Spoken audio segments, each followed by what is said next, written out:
Hey Year 10s, let's look at our second factorising video, and we're going into two brackets again. So first things first, as with everything we're doing, we need to write out the question first.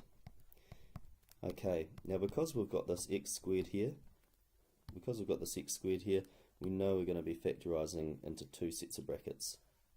So I'm going to write equals, and then write in my brackets, and I'm going to write x at the start because we're always going to have x's at the start. So we're looking for two numbers that multiply to 2 to go in here, but they add to 1 because we've just got 1x. So what we're going to do is copy down all of the factors of -2. So we could have -2 and 1, or we could have +2 and -1. And so we've got a positive 1x here. So we've got to think, well, which of these add to +1? So -2 plus 1, that would add to -1, and +2 minus 1, that would add to +1, and so that is going to be the one we choose. So it doesn't matter if we put 2 plus 2 here and -1 here, or if we want, we can do it the other way around, -1 and +2.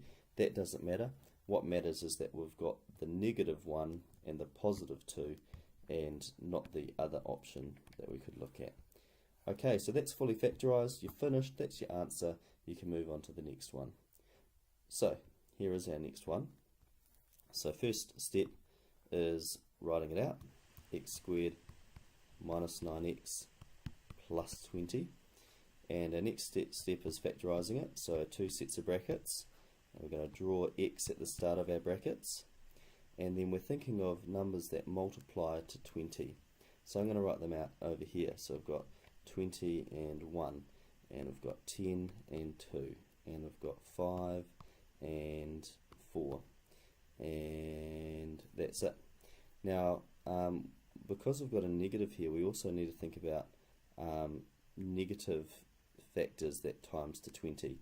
So because 20 is positive, if we have a negative value, the other value would have to be negative as well to cancel out.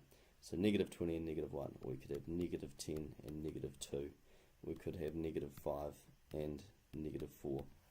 Okay, so we've got to look at all of these options and decide which one of them would add up to give us +9.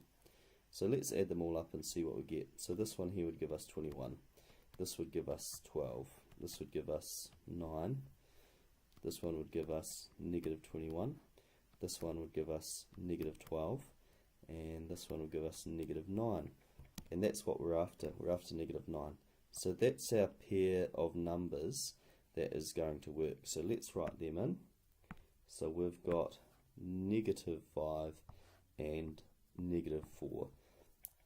And that's our fully factorised answer. Okay. Alright, you're going to need to practice quite a few of these to get the hang of it, and I expect that you'll be wanting to ask questions in class as well. So have a go at exercise 11.09. Just do the odds, but you probably want to do all the odds. And that is where I'll leave this video.